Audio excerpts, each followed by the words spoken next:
Do you think that children of disunited families should be able to have a relationship with both of their parents?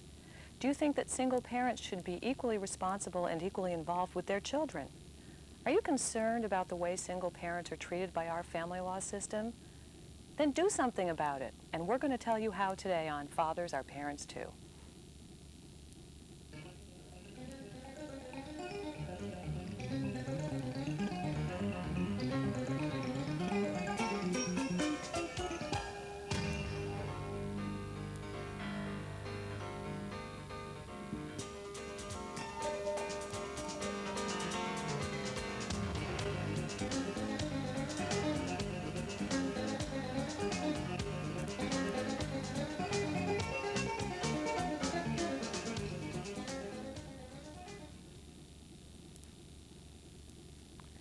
We're here today with the Director of Legislative Affairs for the Fathers' Rights and Equality Exchange, Brent Wellman. Brent, what do you do in that capacity as Director of Legislative Affairs? That's quite a title. How do you do? Yeah, it's a very long one. It's kind of hard to say sometimes. I take care of one of the three prongs of the free approach to fathers' rights, and that is the legislative action. I'm sort of in charge of those fathers who want to take part in affecting legislatures in their states and nationally. I also do a lot of work myself in organizing membership drives to do letters, to give testimony on bills at the various capitals, and like that there. So now let's focus for a minute, say, on writing letters. Ah, yes. I know I vote, and yet I often wonder not why, but I sit there and say, my one vote can't really make a difference. And similarly, to write a letter, I'm sure a lot of people feel like, well, my one letter can't possibly make a difference in how a particular legislator will vote, or if they'll consider passing new legislation. And how true is that?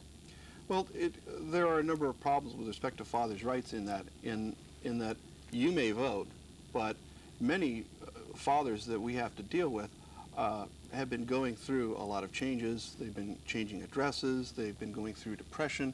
A lot of them haven't thought, register to vote. And you would be surprised at the number of people who do vote and yet don't even know who represents them in the various capitals.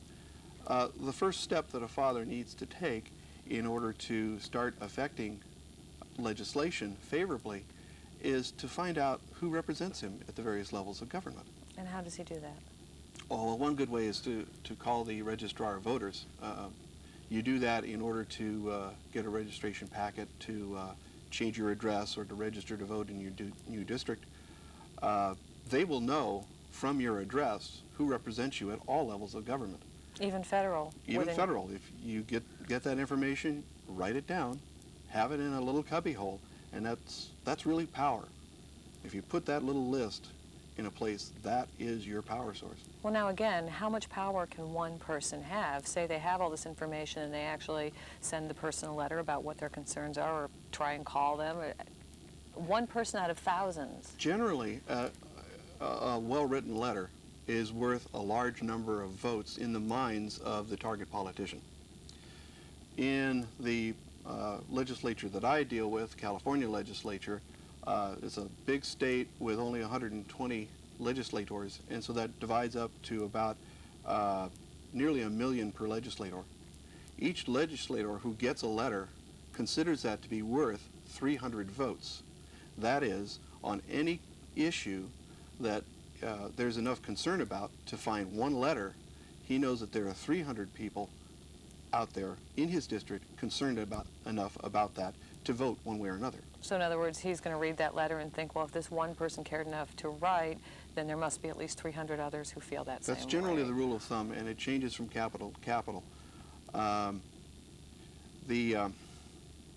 The actual visit is worth roughly 10 times that amount. Now a visit. If you actually go and see somebody and talk to them about an issue, they assume that if you're from the district and you're knocking on their door, that there are 3,000 people like you who will vote in the next election.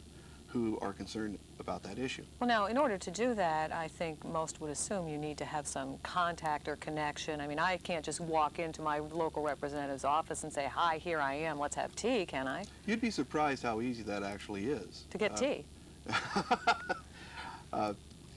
The easy part is actually making the call and speaking with either the representative or their staff, and don't pass up their staff, because those are the people that really funnel the information to and from the lawmaker. The hard part is getting out of that comfort zone of just sitting in the depression and not doing anything. The hard part is actually making the call to make that appointment. I think the hard part for me is believing that still, I know I'm harping on it, but that one call will make any difference. And I think that may be what some people need to help move them out of that slump and actually galvanize them into action, is to realize, I guess what I'm getting at is, can you tell me really that one person can make a difference? My own experience has been that yes, I've made a big difference, and I've gotten a large number of fathers to also make a difference. So yes, I believe I'm making a difference. I'm also believing that if I have some way of amplifying my own vote by a factor of 300, I am not going to pass that up. If I have a factor of 3,000 behind me, I'm going to spend a little gas to go visit somebody in their district office, or even go up to the Capitol and start knocking on doors. Now, that's a really uncomfortable thing for a fellow that's inexperienced to try and go and do, and I've already broken through that, so I'm relatively comfortable with it. But the hard part is actually getting up the gumption to walk in and say, is so-and-so in? Okay, now let's say that person doesn't get that far, but they say, hey, I'll take that 300 option and I'll write a letter. Let's create a theoretical situation that there's a law that's going to be passed, and this father doesn't like it because he thinks it will make it harder for him to spend time with his children. What's the first thing he should do, assuming he's registered to vote? Assuming he's registered to vote and he knows who he needs to write to, he ought to know what the bill is about. And in order to find that out, he needs to call the legislature. Every legislature has what they call a bill room. And you can call that number and get any bill that's in consideration at any time for free. They will mail it out to you. Some states will give it to you electronically. California happens to have an electronic system. Several other states have those coming online. New Jersey just voted one in. Florida already has one. You mean like electronic mail or fax? They will either email that to you, or you can actually get it off the web in some states. Oh, okay. So you can there are several levels of sophistication that various states have taken. Some states just really aren't interested in doing that. Other states really want to be in the vanguard, being in the electronic age. But they can always mail it to you if they not, will okay. always mail it to you. It is free public information, and it's your right to have it. Okay. Once you have the bill and you know what it's about, and you know that you like it or you don't like it, you need to form why you like it or don't like it, and sit down and compose a letter. One of the most important things you need to remember in a letter is to put your name on it. Use your own stationery if you have some of that fancy letterhead stationery.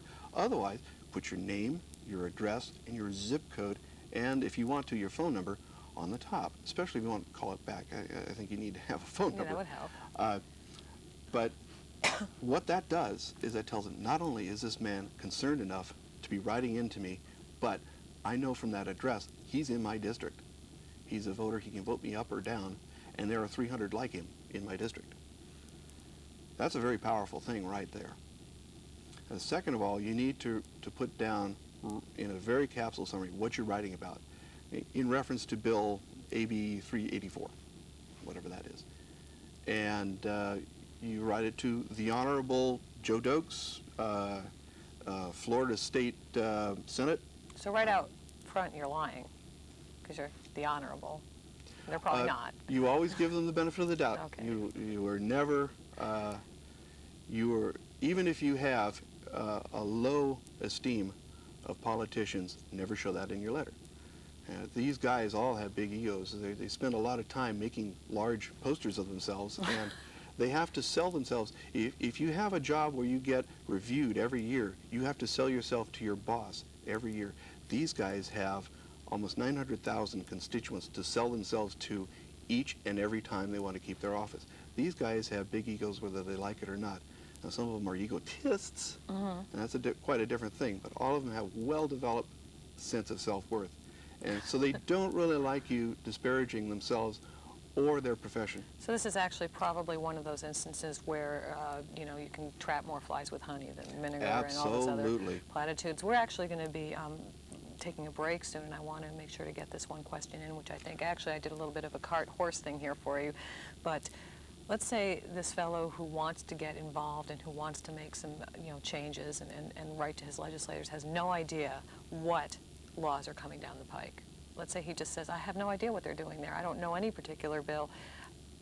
How can he find out even what's being considered in his state capital? Every state capital has what they call a daily file. Just go down to the bill office or call the bill room and ask for the daily file, and you can get it. In those states where you can get it electronically, generally, you can get them where they're searchable. And you put in a keyword, child support, and it'll give you every bill that's involved with child support. And you can do this on the internet now.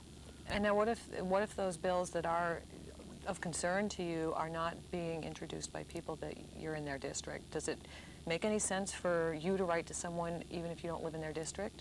Well, bills always start out as an idea in somebody's head. And it works differently in different capitals. In this state, you merely have to write down on the back of an envelope what it is you want. Go to your legislator and sell it to him. Tell him, listen, I'm concerned about this issue X, and I think that the situation now is unfair, and it could be made more fair by, and you give him the solution. He'll say, well, that looks very nice. Now, he's got to consider that with all the work that it takes him and his staff to get one bill through, it costs him a certain amount of his budget that he gets from the legislature in order to run bills through. So he has to prioritize them. He says, is this important enough to me? Is this fellow's vote important enough to me for me to carry this? Does this go against my personal convictions?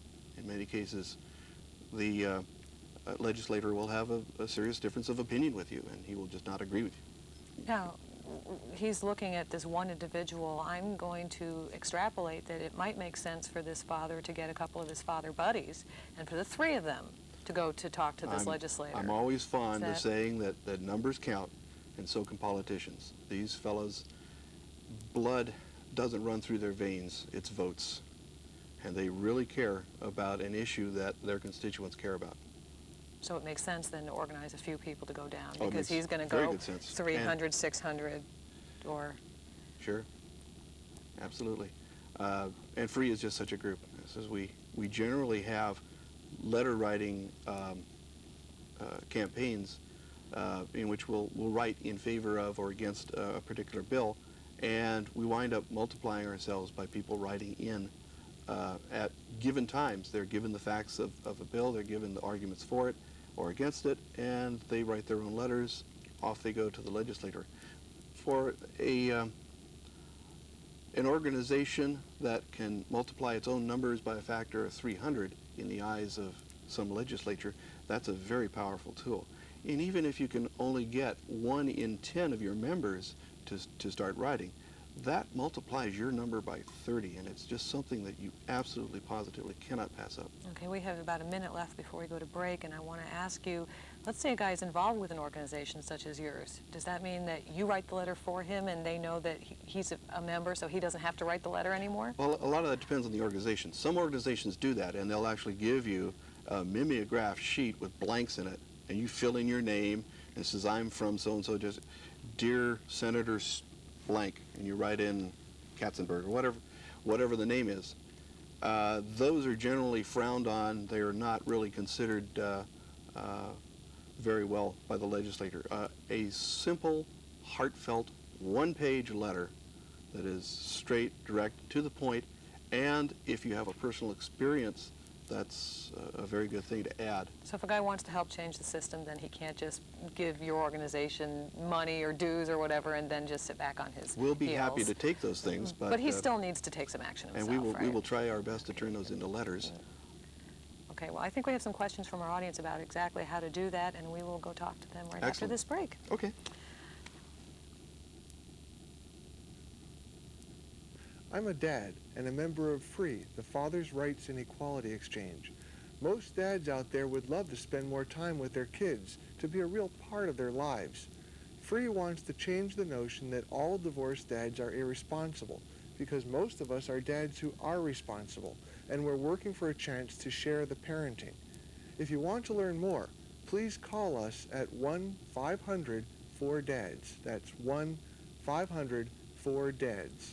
Because remember, fathers are parents too. Right, Dad? You got it. Welcome back to Fathers Are Parents Too. Our guest today is Brent Wellman. He's the Director of Legislative Affairs for FREE, and we have a question from the audience. Well, I was just wondering if there's really an effect or a difference in effect if you can get relatives and family members to support by writing letters as opposed to getting your friends. Do they really look at that? Well, anybody that you can get who is a voter can sway legislators. Even somebody who's not a voter, such as a child. A child's letter can be very compelling, and especially if it's an open letter. A letter to a senator from a child written to the editor of a paper gets a lot of attention. Okay. They're usually no better or no worse than having another person in the same dilemma writing. I think that family members lend a unique perspective to some of the problems that we have, and our second spouses, for example, our significant others after we've had a divorce, they have a unique set of problems too that may bother them, and they need to send in letters, and then they need you to support them. So any number of letters that you can get in on an issue, and any number of people that you can convince to multiply their weight with the legislature is a definitely good thing. Now, what about, you mentioned going there in person, and at one point you mentioned testifying, which I assume is a slightly different thing than going and knocking on the door and being invited into tea. So what do you mean by that when you say to go testify? And is that something you can, is that a family event that you can bring, the family to as sometimes I bring the FREE family up to watch me testify. Generally, if you have a unique perspective on a bill, and you have made contact with the bill's author, and he thinks that you have a rather compelling story that would sway committee members to vote in favor of the bill, he will certainly ask you to come on up to the Capitol if you're able to make it and tell the legislature your story. And a lot of the groups have people who do that for them, such as myself. Other fathers' rights groups have, and women's rights groups also have people who are designated like myself to go and speak for them at the Assembly. Now, you mentioned women's rights groups, and men, women, there's just, I'm wondering, is it always the case that when you're up there you're on opposite sides of an issue? It is not always the case. There is a lot of common ground between us. There are a large number of groups that even the women's rights groups are surprised at the amount of common ground that I'm able to find with them. And I'm surprised that more in the fathers' rights groups have not discovered how much in common that we have, as people, have in our concerns with government. So it sounds like you're saying that your experience is not the norm. Is that what I can infer from what you just said? Are the women's and men's group, I mean, my picture was that they would be like dogs and cats, and is that actually how it is, except for some reason you? I got into the elevator at the Capitol just running to get to a committee meeting, and another fellow in very nice clothing came up. He shook my hand and says, "Hi, who are you?" And I said, "I'm Brent Wellman. I'm from a fathers' rights group called FREE." And he says, "Oh, well, I'm a deputy district attorney, so I suppose that we're on opposite sides." I said, "Probably not." He says, "You would be surprised." And he definitely was. By the time we got up to the top of the elevator, we were fast friends. Now, we were indeed on the opposite side of the table that day, but he had a definite respect for the opposition. Now, again, we're sitting here trying to tell the viewer out there, sort of every man, that he can make a difference.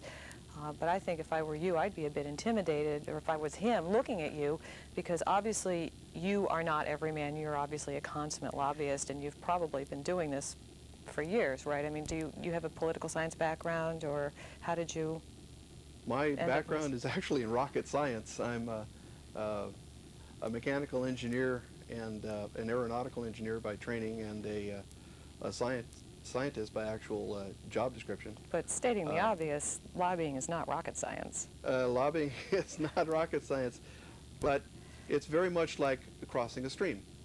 I found that you learn to figure out the stream before you set your foot into it.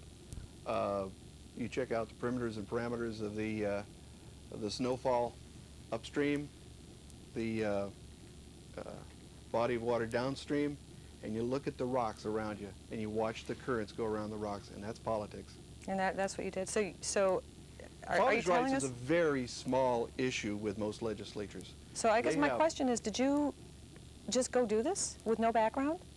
Oh, absolutely. Like our viewing audience would be doing, is you just went and did it? Pretty much. Why? I just did it because I was hurting, and I needed a way to vent that and to channel that anger, and I did so through the legislature. Now, I grant you, other people find particular judges or particular social workers or evaluators to pick on, but I chose the entire legislature because it seemed to me that I could affect 58 some odd counties simultaneously rather than going and grousing about one judge's decision against me. And I have been taken severely less lightly than I might have otherwise. Okay, we have another question from the audience. Yes, sir. Yes, with the current political trends, the Washington appears becoming more conservative or more Republican in any case. Is our lobbying dollar or energies best spent now at the national level or at the state level? It's a very good question. Thank you. But there's something to be said for each level. One of the main concerns about dads is the false allegations of abuse, for example. Now, a lot of that is fostered by some of the immunity that is conferred upon what are called mandated reporters. That was set forth by federal legislation given by the Mondale Act of '74. But that really didn't confer any immunity to anybody. It just told the states to do it. And they did it, all 55, including territories and so forth. The point is that now we have laws at two levels, one telling one level what to do, and the other one actually doing it. And in order to affect change, we need to unravel the knot at both levels. So what you're saying then, I'm not sure that really answered the question for me. What should, again, Mr. Everyman concentrate his focus on? There's no single good answer. All levels have legislation pending that are going to affect people. And writing your congressman is every bit as important as writing your state senator, is every bit as important as writing your county supervisor or your county alderman if you're back east. These are all important levels of government. For example, the county governments directly fund the family courts. So these are people who will sway over particular courts. The state legislatures hold sway over the counties and provide them with dollars. And they also provide the counties with policy. And the federal generally supplies policy in a large context. Did I answer your question? I guess the answer really is they still need to be involved in talking to both Involved at all levels and levels. writing letters at both levels. Let's talk then about being involved with an organization, because you've mentioned that and because you're here from one. Let's say the father wants to take the next step, or the mother, or the second spouse, or whomever is being affected by this and they have concerns. How would you counsel someone to select an organization with which to become involved if they want to take that extra step? Join free. That's Is- right. Call us at the number on your screen. Is that, and what if no. free's not where they are? Or, Generally, we can, we'll be happy to start up where you are. If you want, you can start a group. We'll be happy to show you how to organize people into a cohesive and effective group for effecting change. now, brag a little for us. You mentioned you have had an impact. You mentioned that you yourself have made a difference, and I assume you mean then also has free, or you've done it in free's name, or maybe not. I don't know, but yeah. but what have you done? What have you accomplished? Well, do you want specific bills? I could tell you stories. Well, we only have a couple of minutes, so if you Sure. can sort of just say the effect, that'd be good. Well, we helped to pass a new mate's income law. In this state, it was possible for an attorney to add in the income from a second mate into the child support formula and essentially charge the new mate for children that new mate may not have ever seen. This would be the father's new mate or the mother's new mate? The father's new mate. Well, it could work for the non-custodial parent in either gender. It was everything in these days is written non-gender specific, even though it does generally affect fathers more. Okay. We got a law that disallowed that. We found that later that certain states or certain courts were circumventing that law with their individual rules, and we put another bill to put an end to that. So I have had an effect. That's great. That's great. And again, you said that even if you don't have a presence in a particular area, if someone wanted to be involved, they could contact you and you'd make it. If you want to bad enough, you can make it happen. And they would just start that by how? Just calling you. Just call Writing us. you. We will help you. We will Okay. provide you with guidance. It Right. helps to have email, but we will Email. we'll always give you Okay. guidance. Okay. And is there a phone number you'd like to give us? Yes, there is. 1-500-FOR-DADS. 1-800-1-500 for dads. Yeah, the 900 number's next, right? Now, the 900 number is, I won't even say that. All right. Well, listen, thank you very much for joining us. We appreciate it. And thank you for joining us. I'm sure you're all going to go out now and start writing letters to your legislators and affecting change. And thank you for joining us, and be sure to join us next time on Fathers Are Parents Too.